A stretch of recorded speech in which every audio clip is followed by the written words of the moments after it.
congolais tous allez na matanga lelo to yebongo to allez na rendez-vous et pas ya zabongo numéro 1 à biso awa na France représentant na biso nyonso donc to yokuta na ambassadeur to meka mo solo na et puis to me couper ça ba problème na biso to za na menga na loba mingi te na si vous mona quand même voilà moi quelques personnes oyo ba représenter famille bazali wana et puis tout le monde a paix bande ko ba comédie bazape wana mais puis en tout cas soutien na bino to zala toujours le bienvenu mais na loba mingi te to yoka quand même ndenge ba sololi et puis tout ça moi fort quand même aujourd'hui moi quelques-uns quand même en interview et puis tout yoka nini l'équipe on a quatre encore une fois un grand merci restez branchés Congo mon clic tout ça toujours wana pour tout savoir information actualité surtout exclusivité un grand merci.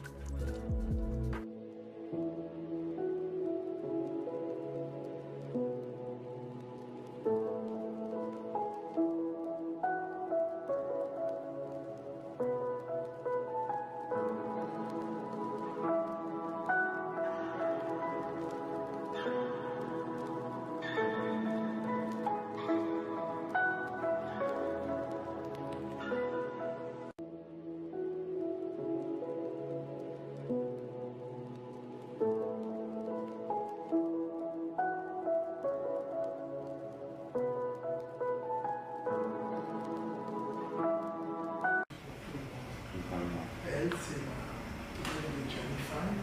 C'est la veuve de Gianni Faye. Voilà. Il a laissé derrière 3 enfants avec elle.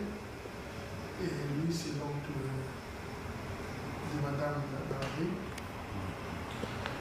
Ici, Atuna qui fait partie de la comité organisation. Moulaï, artiste et comédien également.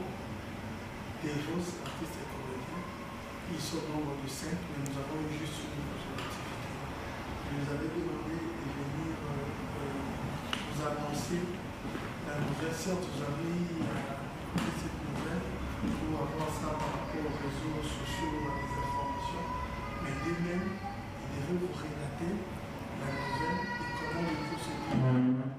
Je se passe jusqu'à présent.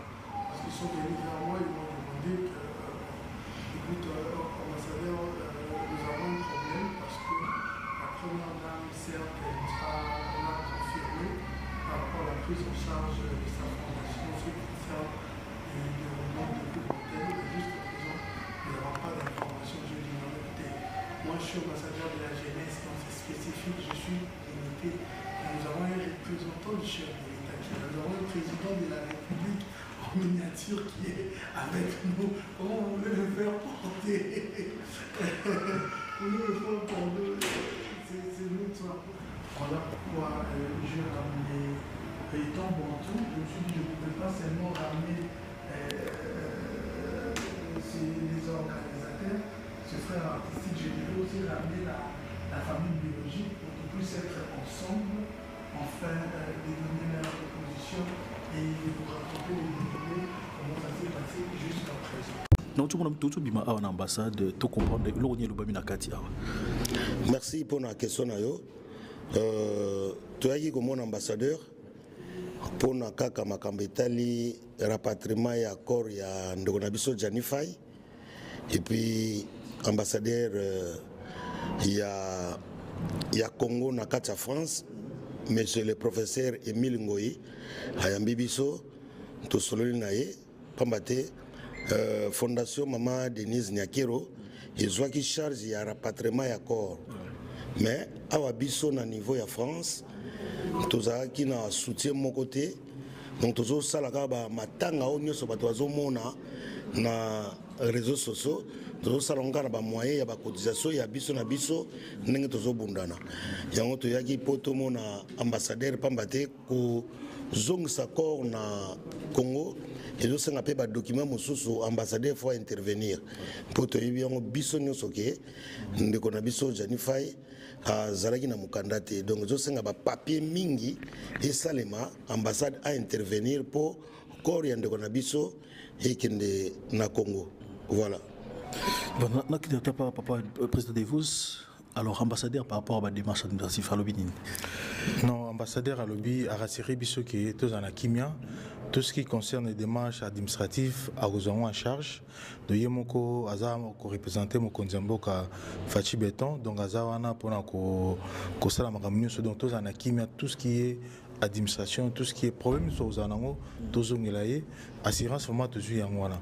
À ce qui concerne makambo ya fondation Mama Denis Zako, parce que il y a qui ton nom en clarté, parce que nous sommes une organisation ya matanga, mais jusqu'à présent tous a contacté directement toujours quand on a Kembong Egoya, alors tout le monde a payé ambassadeur parce qu'il y a des représentants mon conduit, a mis un peu éclairci sur la situation alors jusqu'à présent toujours éclaircissement il peut maintenant nous payer à une nous comme côté nous peut avoir contact na battu à fondation T peut-être à cause de contact d'ici là incessamment parce qu'il y a cause s'arrêter il y a bien à eu contact mon côté na battu fondation mais le là déjà première dame annoncé qu'il a charge de matanga à rassurer biso que côté on a tout bon on a biso en contact na fondation pour y ba qu'est-ce qui se passe parce que biso tout ça on a un comité tout un peu moins flou, mais ambassadeur a rassuré surtout à calme en contact avec la fondation.